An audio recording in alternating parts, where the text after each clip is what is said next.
All right, I'm here with Johnny Owens, who is Buck Owens' youngest, right? Youngest son? That's right. So, I'm the baby. so when I first heard about you, I was like, Buck Owens, why do I know that name? And then I asked my mother because she, like I said before, before the interview, I was like, she's a big fan. Yeah. But I want to know from your perspective, when your dad would come home, what was he like? Was he just like a fatherly figure, or was he just, let me go play music and leave me alone? What was it like as a kid growing up with Buck Owens as your dad? Well, it pretty much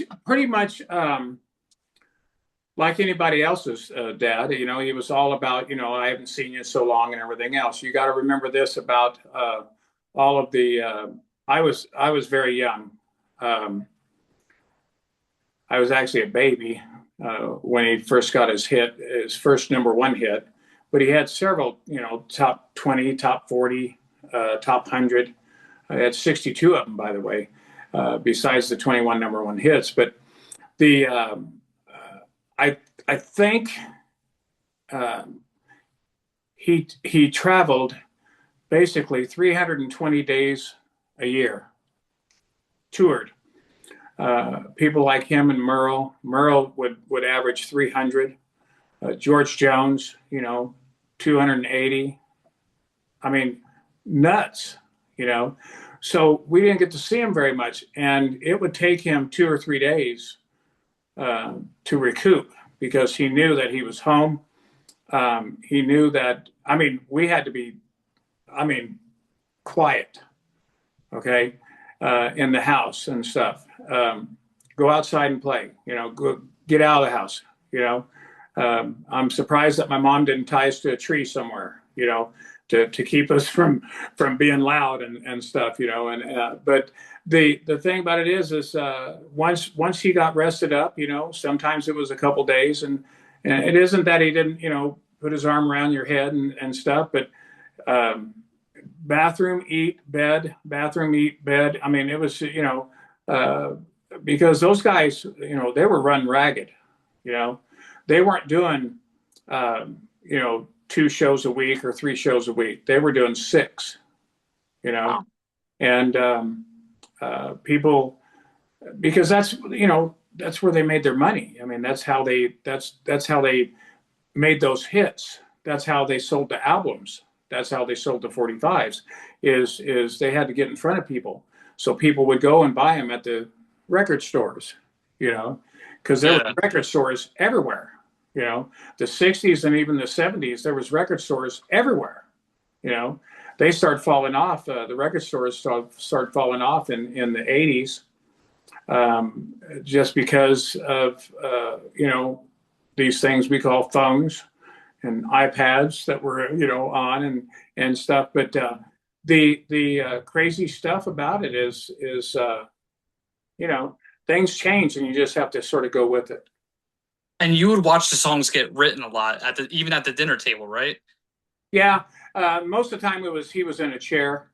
Um, uh, Whether somebody else wrote part of a song and they were saying we need help with it, but we'd like you to take a look at it. I didn't know that kind of stuff was going on, but I just knew he was either trying to sing a song or he's trying to play a song. Um, we typically would, you know, go out of the room anyway because because I was the baby, I was youngest. My oldest brother is 10 years older than I am, and the second one is 8 years older than I am. They were from a different mother, which was Bonnie Owens, and my mom was Phyllis. She was the second wife, and so we we always enjoyed his company. We always liked it. He was always home Christmas time. He was usually home, 3, 4, 5 days for Christmas, and then he was gone again. Because of course, New Year's Eve, you never saw him on New Year's Eve. You know, um, uh, all those guys, they were sought after, you know, and uh, and so yeah, I think that him being a father figure, he did the best that he could. But you had a little bit of time, and he always wanted to make time. It was just that it was so demanding. Um, those guys, like my dad and Merle and George Jones and even Charlie Pride trying to come out and make it as much as he could. He was a little bit later, but still he was out in the touring and actually opening for my dad or opening for Merle or opening for George Jones or somebody like that and stuff. And until he had a couple hits himself and started getting going, and then he do his own shows. But a lot of the stuff that I tell you is not because I knew it. I was told about it and told how it worked and told how they did it and everything else. My dad told me a lot of different stories about, like going overseas. They'd go overseas for 45, 50 days and they'd do 40 shows. Everybody thought they were over there, having, being able to see all the sights and stuff. My dad couldn't tell you one thing about it, because, it was sleep and get ready for a show, and all those guys were like that. They, is how many can I do and stuff. And because the more you do, the more records you would sell. And that's what it was about. We were broke, I went to school, kindergarten and first and second grade, with, taped up shoes, patches all over my pants because I was the youngest. I got their stuff. You got hand-me-downs. Oh gosh, and sewn up shirts. My mom was good at it. She made them look the best she could. I started painting fences at 8 years old, so I could get enough money. I did it the whole summer, every summer from the time I was 8 years old, just so I could get maybe a pair of tennis shoes, maybe a pair of pants if I was, if I worked enough, maybe a couple T-shirts from J.C. Penney's or Sears. Those were the biggest two stores, around.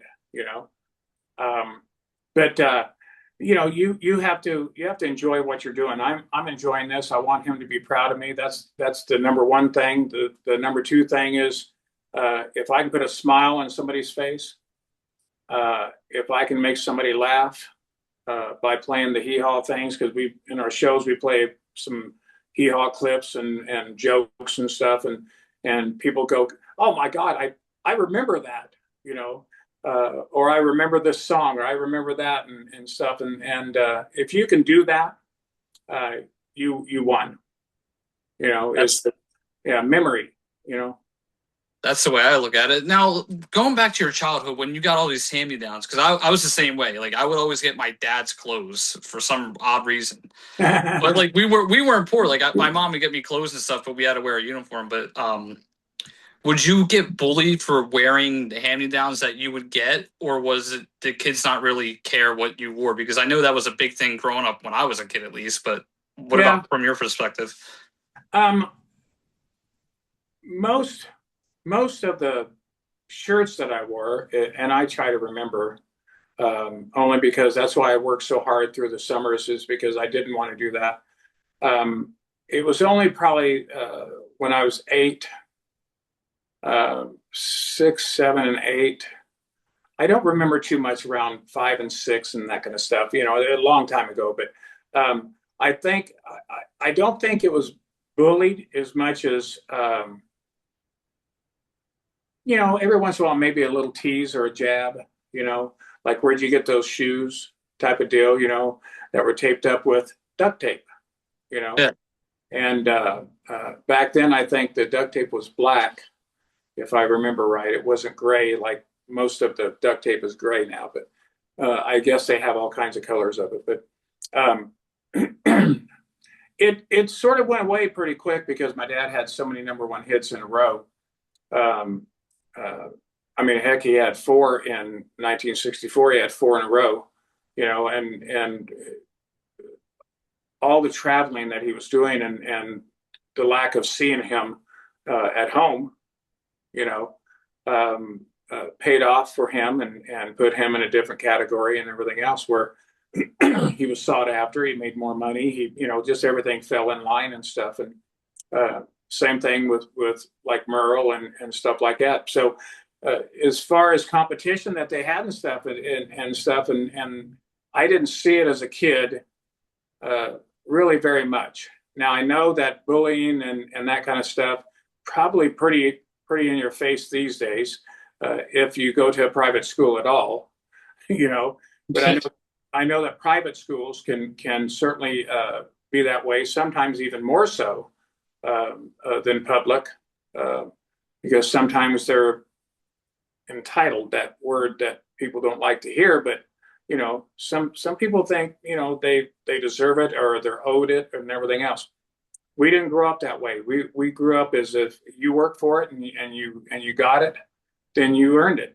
You know, we were told that hard work will pay off eventually and stuff, and I've seen that my whole life. I worked in at 4 different ranches for my dad that he was blessed enough to get, and we produced almonds and alfalfa and cattle and that kind of stuff, and I did that almost all my whole life, you know, um, and I learned that the harder you work and the more that you know about that, growing stuff is will benefit you down the road and stuff. And so I got pretty good at it, and that's what I'm trying to do in this music thing is Yeah. I'm still learning this stuff. I've been doing it 12 years.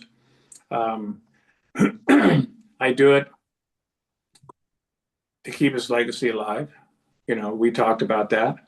But I think I'm going to go back and say it again. I think it's that smile on the person's face.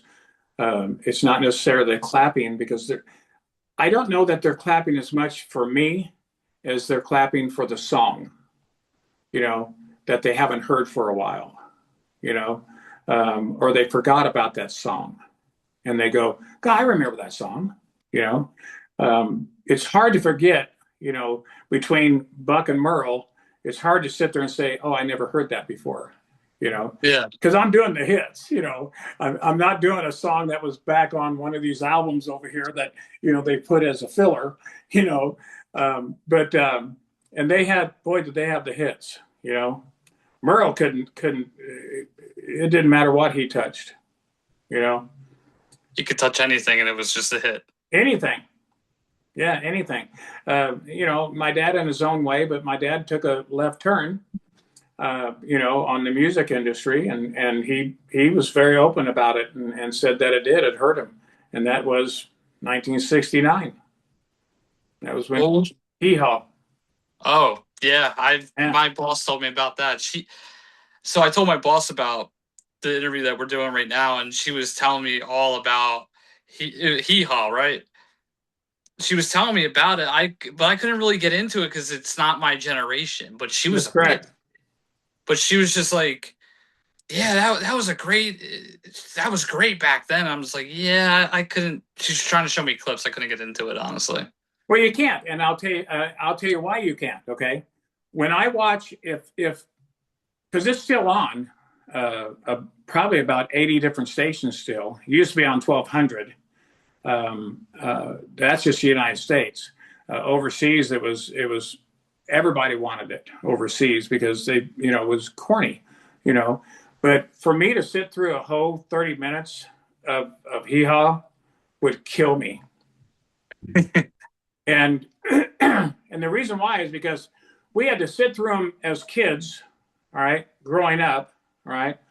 To sit through it now, you go, God, that was a dumb joke. That was just stupid, And back then, we weren't listening to it as kids. We were trying to get through it so we could watch Walt Disney Wonderful World of Color, which you probably don't know about either. And No. that was on every Sunday, right? But we had to watch, and people that are listening to you, we had to watch Hee Haw and the Lawrence Welk Show. Now, if you go and look up the Lawrence Welk Show and try to watch part of it, because you're 31, will probably gag because and the dancing that they're we're doing and stuff, and then try to sit through 30 minutes of Hee Haw, you'll have a rough day. If you were 50 and above, you probably remember those shows. Your mom probably remembers those shows. And my dad, yeah. Yeah, sure. Um, but what's funny about what I'm doing, going out and touring and doing these shows and stuff, we're getting part of the younger generation. It's coming. Not a large amount, just a small amount. But before it would be none. It'd be zero. Typically 50 to 80. 50 being the minimum. Now we're into 40s. 40 to 80, which helps me. Because it puts more people in the seats. But what's crazy about it is now we're getting 30s and even teenagers that are standing up and clapping and everything else because they've gotten into the traditional country music. And that started back several years ago. Do you know who Eric Church is? Yes, my uncle works for him. Okay. It's just he was probably one of the starting pioneers of that evolution starting to turn back around a tiny bit, back into traditional country music. All right. He wasn't a Luke Bryan or a James Aldean where they played the pop stuff. Jason Aldean, he does play some of the traditional country music because he loved George Jones and Conway Twitty and Charlie Pride and those guys, and Merle, of course, and my dad, and he's mentioned those names in interviews and things like that. But that evolution has changed just ever so slightly, where you don't know who's going to show up at my shows. Luke Bryant, you're going to get from 10 to 40. They're coming. My shows, I'm hoping from 40 to 80. But it doesn't matter to me as long as they enjoy the show. And as long as they keep coming and everything else, then we're going to continue doing the shows and stuff. But we have some songs coming out. I don't know if they told you that, but we have some songs coming out. Actually, the first one is getting released tomorrow, which is Act Naturally. Yes. Which again, we were talking about the Beatles doing and stuff like that. But it's the reason why we're opening up with it is, my dad's been gone 20 years. It's the 60th anniversary of Carnegie Hall album that was live. My dad's first live album, which are hard to do, even in these days. They're hard to do and really bring off and stuff. But we're doing Act Naturally. Our next song will come out in October, which will be Together Again. We're actually doing a Christmas song, which I didn't know that we were going to do a Christmas song, but he said, why don't we do a Christmas song? And I said, well, what do you mean do a Christmas song? Well, pick one of your dad's songs. And I said, well, Santa looked a lot like Daddy. Now, you got to go and listen to this song. It's a pretty good song. All right? Yeah, it's a great song. Yeah. And so we'll do that one. And then we got a bunch of others that we're going to release and stuff after that, January and February and stuff. And then we believe that we'll be able to release the first album, Volume 1, in March. Might be April, but I think it's March. And then we'll continue doing more singles and stuff like that. And just keep it going and stuff. It's a lot of fun. You got to go to our website, if you don't mind me mentioning it. It's Johnny Owens and the Bakersfield Sound, or JohnnyOwensMusic.com. And go to the website. There's 5 songs on there right now. They asked me not to put more than that, just because we haven't released them yet. Yeah. But, so it's a good thing, and this project is a big one, especially for me. But it'll be a lot of fun. And it's basically a tribute to your dad. It's a tribute. Yeah, I'll tell you what the show is totally about, and then. It is a tribute to my dad, and I want him to be proud of me of what we're doing and stuff. But it's a tribute to my dad, Merle Haggard, and the Bakersfield Sound, because we do Buck and Merle, Dwight. We also do a Bonnie Owens, and I believe I mentioned that earlier. Yeah. She she tried to make it on her own, and I think she got put in the background of my dad when she was married to him, and then she got also put in the background when she married Merle, and then she just pretty much stopped. And she actually was a backup singer for Merle for, God, I don't know, 16, 17 years, you know, and he wrote a song about just the two of us, and Today I Started Loving You Again was for her, and everybody was friends. She was still friends with him. She was still friends with my dad, all the way to the end of their lives and stuff. And people think that my dad and Merle fought a lot and everything else. It wasn't. They had a little jealousy toward each other, but they were still friendly and everything else. They finally got to get on stage together again after years and years with Dwight, and do a couple shows and stuff. And but everybody has everybody's in competition, but you should embrace everybody. That's one thing that I like doing is I want to be remembered for one thing, and that's being a kind person. I want to be remembered as keeping my dad's legacy alive, but I also want to be remembered as a nice guy. Um, and I do that because it's important, because people that go to my shows, that's why we get to continue doing that. And that's really is the gist of it all, is that right there. Is if I can put a memory, if you were 60 years old and you got a smile when I start singing a song because you sit there and said, God, you know what? God, I was in Kansas City, or this or that or this, right? And that's what this is about. It really is. It's about a memory. It's about legacies. It's not about me near as much as it's about them and the people that show up. And you put those together, and you get that feeling and stuff. And that's what makes this for me. I'm retired, and I've been retired for almost 8 years. And I do this because I absolutely love doing it. It's not about the money. It's not about I got my name on the marquees where we go to these performing art theaters and stuff, and casinos and things like that. It's not about any of that. It's still about the people. And if people realize that, and if that's the last thing that they know about is I put a smile on their face, or I made a memory come back to them, and they enjoyed the show. These people are standing up and we're getting encores. Let me tell you something. That's something, right? Yeah. They want to continue to hear it. Okay, we'll play a couple more.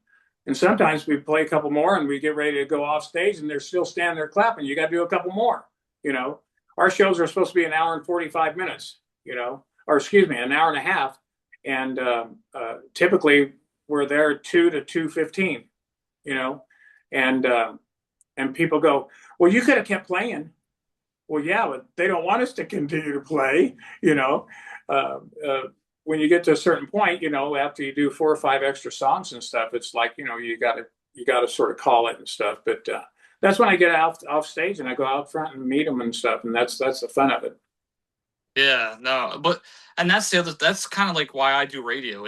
I do it for more my love for it and the audience listening, Yeah. because you got to think, like, if you're on air or if you're behind the scenes, you got to make it the best show and make sure the listener is engaged in whatever you're producing or putting on the air.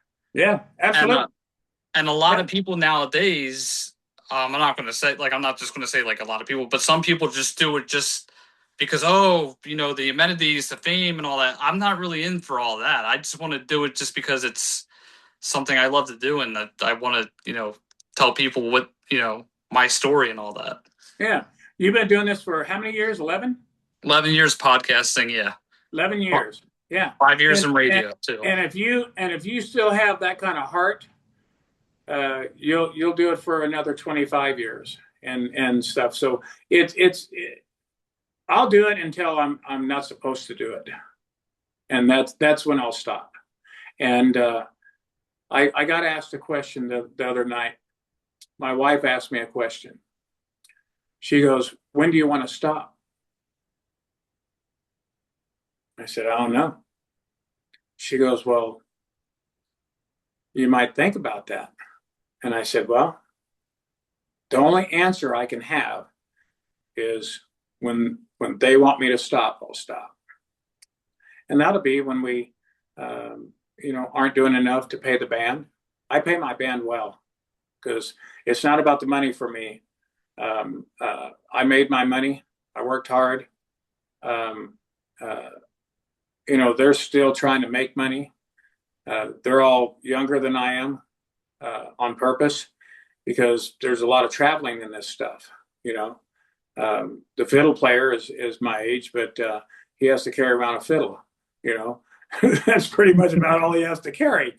But and a guitar. I shouldn't say that, but it's. I think that's the answer. Is I'll quit when they tell me I should quit, and that's when they stop coming.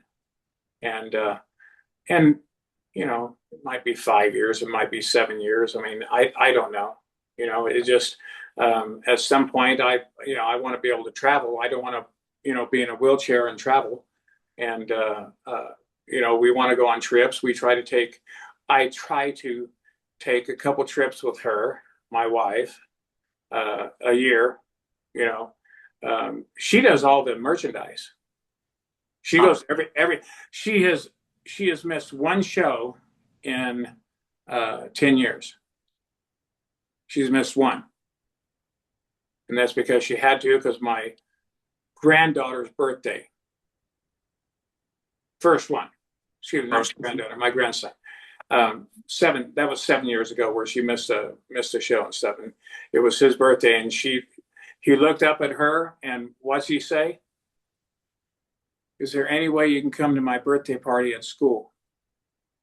Now, those eyes are looking at you, a little 7-year-old, right? He's 8 now, and it happened last year. But she goes, "What am I supposed to do?" And I said, "Well, you got to go to a thing." "I know, but your show." And I said, "The show's at the Crystal Palace in Bakersfield. I've done it 1,000 times, and I think it'll be okay.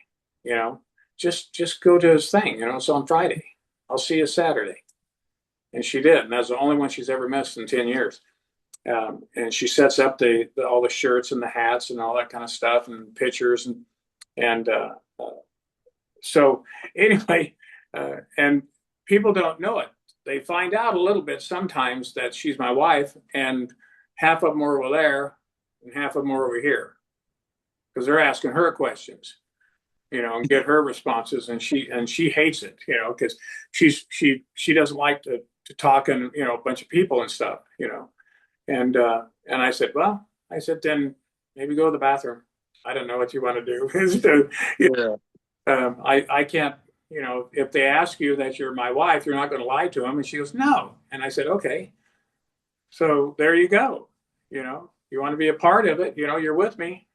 She goes, "And you said, when are you retiring?" And I'm like, "Okay, I got it. Okay. All right." So she's good for another 5 or 6, 7 years or something. And then we'll figure out something maybe. I don't know. But we're having a lot of fun with music, just like you're having a lot of fun with your podcast. And if you can make it fun and you can talk to people and that kind of stuff, I know that it's important. Without you, just so you know, without you and the guys and girls, women and men that are talking to me and letting people know what we're doing and everything else, it wouldn't happen. It would just go by the wayside. So you have to understand. I appreciate you. I could sit here all day and talk with you guys. Just so you know, you're the 7th one I'm doing today, Really? and I have 7 more tomorrow. Oh, And then I have 3 more after that. So we're doing. I think there's 17 or 18. There's 17 or 18 interviews and Zooms and video and stuff like that I'm doing in 3-day period. And then we have several that can't do it until September. And so we're doing some more in September and stuff. But they'll probably we'll backtrack to Act Naturally, but then we'll probably be talking about Together Again and stuff. Because there are a lot of people recorded that song Together Again and stuff. So like Emmylou Harris and Ray Charles, and it goes on, and you know, even Elvis and stuff. So it's a lot of fun to talk about it and stuff. And so I really am. I'm blessed, but I'm blessed to have people like you that are okay with doing interviews with people like me. You know, I'm not Garth Brooks, but I do love what I'm doing and stuff. And that's the thing. Like, I don't care who I talk to, but you're like, everyone has a story, and you have the story too. That like, I mean, like I said, mom was a big fan. She was really excited that I was doing this. So I just feel like, this would have been a really fun interview, and it is a fun interview. I'm having a good time hearing Yeah, all the stories. yeah, And the best thing is, your wife is supporting you. And I feel like a lot of people who are married, their significant others don't support them a lot. yeah, Um, I mean, I'm glad that I'm married as well, and my wife supports me with doing what I'm doing, and yeah. so It's a it's I'll tell you, it really is. People don't realize, but it's hard. Um, she handles all of our flights for not just me and her, but hers is on the side because we I don't pay her nothing, you know. But she does all the flights, she does all the hotels, she does the whole thing, and I don't do anything. It's my job is to entertain the folks and do what I'm supposed to do. She handles all the merchandise and as well and stuff like that. Um, even I have friends that are wanting us to go to Idaho, which we are doing for some shows, and but it's they understand that me bringing a whole band costs money. You know, as much as I'm not going to charge you a dime for me, I'm doing a show with Marty Haggard, and uh, I think they want Marty just as much as they wanted me there. And I'm going, well, wait a second, you're my friend, you're supposed to want me first, and so it was funny, but I don't know if you've ever interviewed Marty, but he's a hoot. is it? Yeah, we went to high school together, and we've been friends ever since. It That competition thing has never got brought up. He's been doing it all his life, where I haven't. He's sort of, at the downslide of wanting to get out of it, and mine has just built up to where it's at now and stuff. So it's a big difference and stuff, and then he has, a half brother, Ben is trying to keep it, alive, and Noel, goes with him everywhere he goes, and so they're trying to keep their dad's name alive as well and stuff. And I don't use it as competition. Mine is about the Bakersfield sound. It's about Buck and Merle, Dwight, and some Hee Haw stuff. And I haven't heard any negative stuff about that. And they're nice people. I'm a nice guy, and we just go on with life, and have fun with it and stuff. But it just keeps the names out there. And I feel like the Beatles, like their sons are like their kids are doing it. I believe Sean's doing it, Yeah, Julian's doing it. I believe McCartney's kids are doing it as well. I could be wrong. I could be wrong about that, but I did read that the Beatles, their kids, John, Ringo, George, and Paul, their kids want to bring their music back. yeah, But and I'll tell you, and they should. One story, I don't know if we got it on the recorded part of it and everything else, but none of the Beatles wanted to do Act Naturally. Ringo wanted to do Act Naturally. They all agreed to it, and Ringo got a hold of my dad, and they did Act Naturally. It went number one. So every time my dad released a song, right, it had to be sent to the Beatles. They all wanted it, and they said if it was that easy. 9 days, it went number one in 9 days. Unheard of. 9 days. But everything they touched went to number one. It was just a matter of time. But yeah, 9 days, it gets on the chart at 50. A week and 2 days later, it's number one. Come on. That never happened. Still never happens. I don't care if you're Taylor Swift or or Garth Brooks or who. It just doesn't happen that way. They climb up. It takes a few days, and can take 12, 15 days. But 9 days. My dad was like, well, it took me a lot longer than that. I mean, so. But he would laugh at it and stuff. And then Ringo got a hold of him in 1992, and they did Act Naturally. It's on YouTube, a video. Funnier than, I mean, if you haven't seen it, you got to go watch it. Ringo gets the tar beat out of him, and my dad's flirting with all the girls and stuff. It really is a funny video and stuff. But anyway. Did you ever get to meet Ringo at all, or no? Did I met him right after they did that video and stuff. We tried to go backstage. We went to Humphreys by the Sea in San Diego. And we tried to get a note to him, telling him that we're going to be there, but we did it too late. The road manager didn't get it until after they were actually gone the next morning.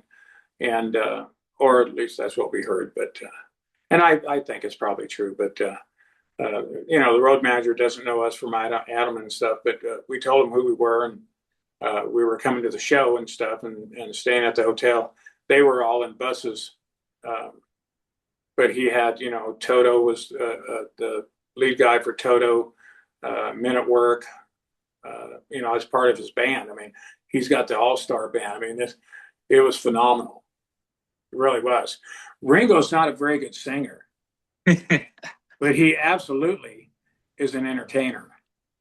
Oh, I know. I've seen videos of him recently, and compared to him and Paul doesn't really look that great with age. If you look at Ringo looks like he's 50 years old, and the man's 80. Yeah, and he can still move like Mick Jagger. And he's doing jumping jacks on stage. Yeah, jumping jacks. And my wife looked at me and she goes, "Can you do jumping jacks?" And I went, "Yeah, I can do a jumping jack, but I'm not 80, And so it was funny, but yeah, gosh, that band is phenomenal and stuff. Same band too. This time, because he had a different band last year, people just join him. If he picks up the phone, if he calls, people go, "Oh yeah, I'll go." Why wouldn't you? Yeah. Because he lets everybody do songs, the whole band, and you got Africa going on, you got Yellow Submarine going on, you got Men at Work. What was the big song? Men at Work. Gosh darn it, I just had it on tip of my tongue too. But he's phenomenal. These guys, they're by themselves are great. And then you put them all together in one band, and you go, well, we'll go see this again, because it really was. I mean, I was lit up. I know my face. I probably hurt myself by smiling so much, because it really was. It was great. It was like being at Bob Seger that I enjoy so much. But anyway, it was a lot of fun. But he probably has a lot of great. I would love to interview him before him or Paul passes. I would just love to hear the stories between those two. If I ever get a chance, I would love to. Ringo? Ringo, yeah, I would love to just hear his stories. You go and find the booking agent for Ringo and ask the booking agent. Don't ask the manager. That's the booking agent? Yeah, ask the booking agent. And tell him Buck Owens Son sat there and said, that because he did Act Naturally in 1965, after Buck Owens had already done it, and both of them went #1, that you would like to just talk to him about it. All right, I'm gonna have to do that. Yeah, when you're it's crazy. Managers they believe that they're protecting, where the booking agents they just they don't really care. They'll at least mention it. Hey, we got this guy called us, and he's from so and so and stuff, and he was talking about Buck Owens, and you doing this or you doing this and stuff, and he said he was talking with Buck Owens' youngest son, and use it and just tell him that it'd be nice to talk to them about that and what they're doing, but you can lead it in on stuff and just you cheated. Hello? But But anyway, yeah, yeah. I would So have to do that. I appreciate you and stuff. Any other questions that you're thinking about? Not at the moment, but Act Naturally comes out tomorrow on the 7th. Yeah, Yeah, all right, tomorrow on yeah, the 7th. yeah, Sounds good. No, but thank you again for coming on, and yeah. thank you Anytime. for the stories. Yeah, anytime. You need anything and stuff, you can always get a hold of us. Awesome. Sounds great. Well, thank you again, and Yeah. congratulations with everything you're doing, and I hope it all goes well in the next 5 years. All right. Thanks, TJ. I appreciate you. Thank you, Johnny. I'll see you soon. Talk to you. Bye. Bye bye.